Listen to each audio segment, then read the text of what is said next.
Bom dia, pessoal, tudo bem? Gente, nós encerramos a apostila 3, a frente 2, que é a ecologia. O último assunto a gente viu na aula ao vivo, que foi sobre relações ecológicas, tá? A gente viu o ciclo do nitrogênio e depois relações ecológicas. Então a gente acabou a apostila 3, a frente 2. A gente vai começar hoje a apostila 3, só que a frente 1, tá? Que começa lá em sistemas lá do corpo humano, né? Fisiologia humana. Só que lembrando, toda vez que começa, antes de falar, aliás, dos sistemas do corpo humano, ele faz um pouquinho ali da fisiologia comparada, para relembrar o conteúdo do primeiro colegial, tá bom? Para não ficar muito ali, esquecer muito sobre a zoologia. Então vamos lá, página 236. Pessoal, a página 236 fala do sistema urinário, né? Sistema excretor. Quando a gente fala a palavra excreta, né? Excreção, excreta, aparelho excretor, essa palavra ela remete a produtos, né, que o corpo elimina produzidos por atividade celular. Muita gente confunde sistema excretor com produção de fezes. Fezes é do sistema digestório. Sistema excretor é urina, gás carbônico e suor, por exemplo, tá? Que tem papel aí na atividade celular, tá bom? Então não pode confundir isso.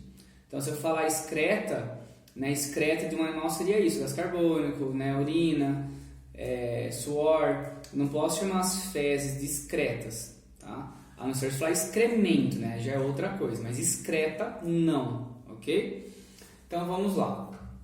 Qual é a função do sistema excretor, né, de um animal?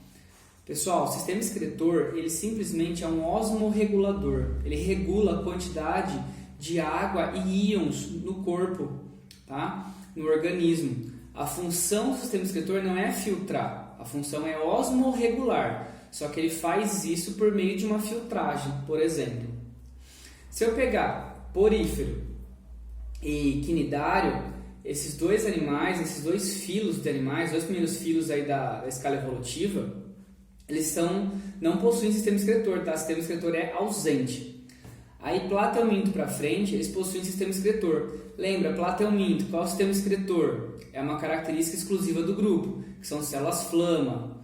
Nematóides, qual é o sistema excretor? É uma característica exclusiva do grupo, tá? Que são células H. Então, esses dois grupos aí, plateumintos e nematóides, né, os dois grupos de vermes, é importante você saber a respeito do sistema excretor deles, porque é uma apomorfia do grupo, né, do filo. Ou seja, é uma característica exclusiva deles, esse tipo de sistema excretor. Então, células flama no plateuminto e células H, né, ou tubo H, enfim, nos nematóides, tá bom? Aí vamos pegar ali a partir dos vertebrados, né, que são formados, o sistema excretor é formado principalmente ali pelos rins.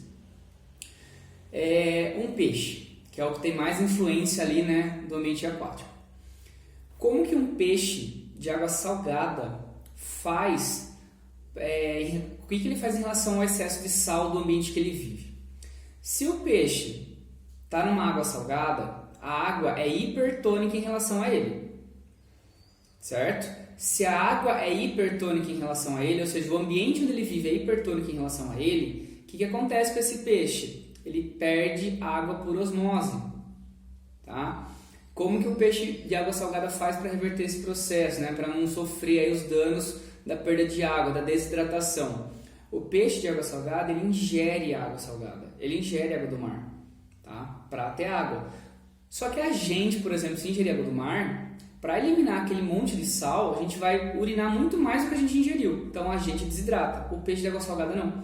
Por quê, pessoal? As brânquias dos peixes, elas têm uma passagem ali osmótica para os sais. Então, se o peixe de água salgada engoliu ali, né, ingeriu água, o excesso de sal vai sair pelas brânquias, entendeu? Então, o peixe de água salgada, ele precisa sim beber água do mar, só que o excesso de sal que ele ingere sai pelas brânquias, ok?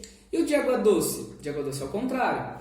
Ele é hipertônico em relação ao meio, né? Então, os fluidos corporais do peixe de água doce são hipertônicos em relação à água doce, ao meio que ele vive. Então, entra água nele por osmose. Então, esse peixe de água doce acaba absorvendo água por osmose.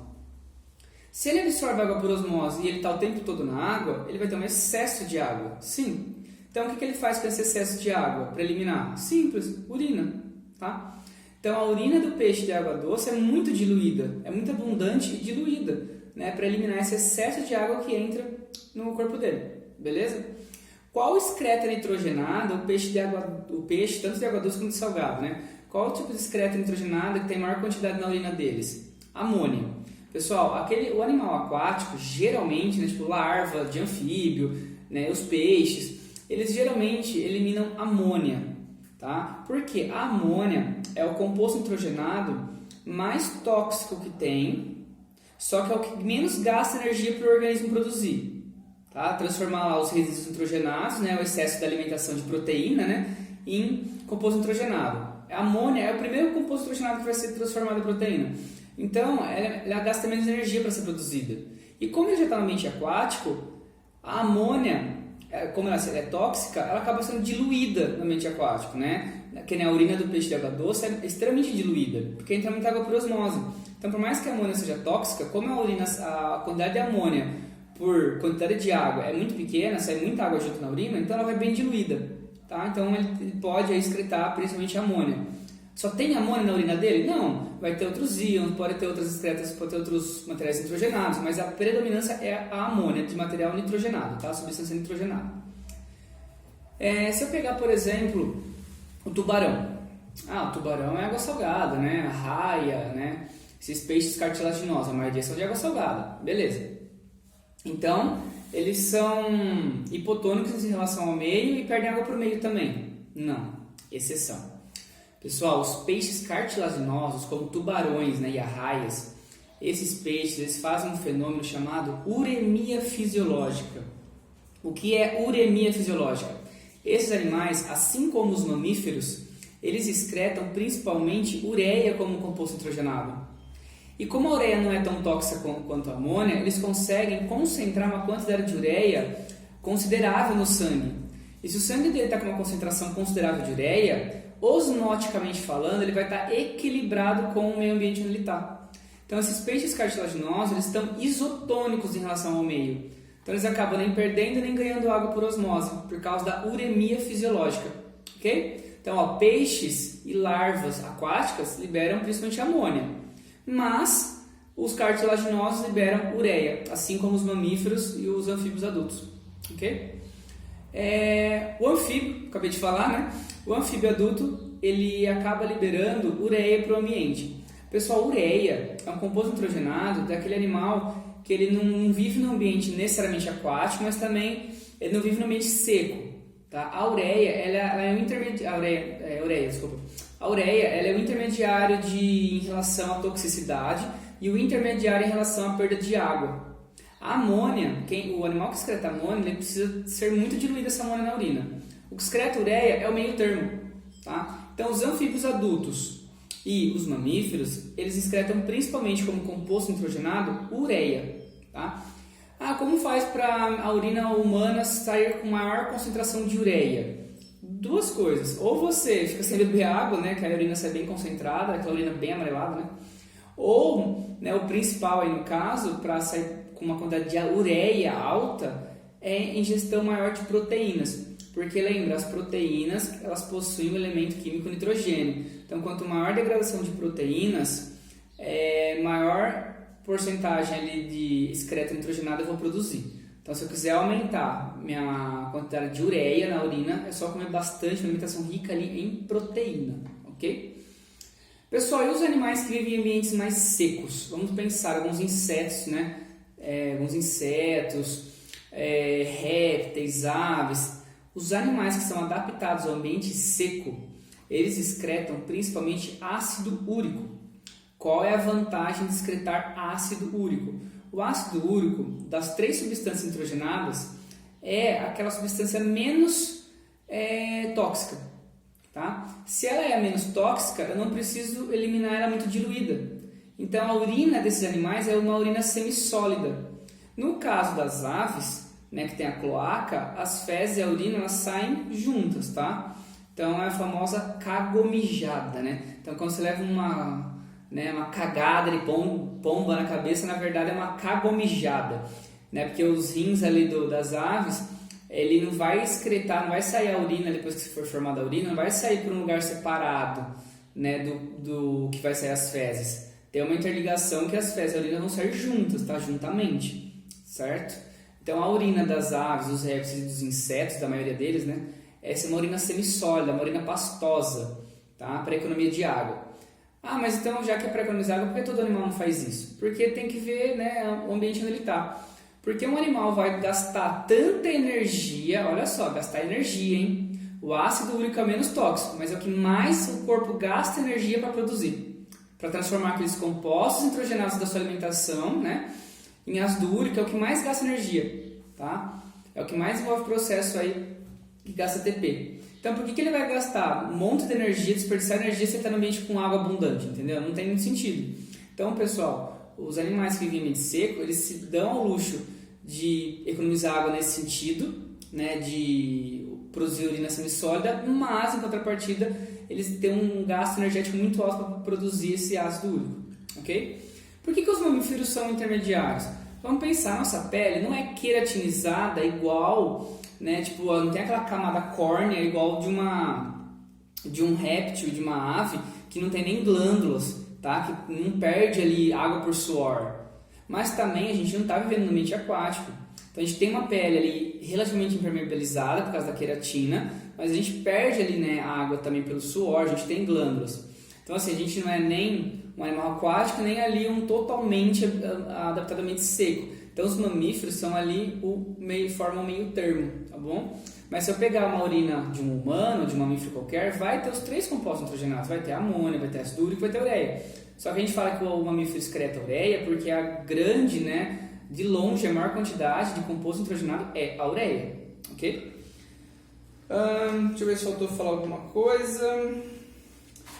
Não, pessoal, é só isso mesmo, porque depois a gente vai começar a falar especificamente sobre o sistema urinário humano, produção da urina, os processos fisiológicos que envolvem a produção da urina humana, tá? Então, só lembrando que o sistema excretor, a função dele não é filtrar, a função dele é osmorregular, ok?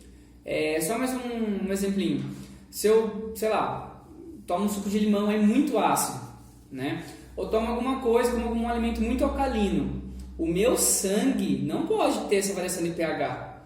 O meu sangue, o pH, ele é 7,36. Ele pode variar ali 0 alguma coisa. Ele não pode ficar ácido ou básico, entendeu? Não pode, o sangue não pode baixar de 7, subir de 8, não tem como. Tá? O sangue varia o pH assim, varia o mínimo do mínimo, tá bom?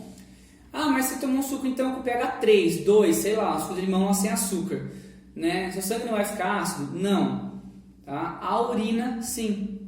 A urina, ela pode ficar desde ácida até alcalina, depende da sua alimentação, do seu metabolismo. Mas a urina pode ficar assim, o sangue não.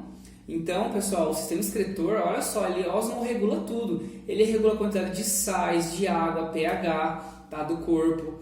Por isso que não tem como ali viver sem, né, nenhum dos rins, né? Sistema excretor, é impossível, tá? Quando a pessoa tem algum problema no rim e ela acaba perdendo um dos rins, um rim só ela consegue sobreviver por muito tempo, tá bom?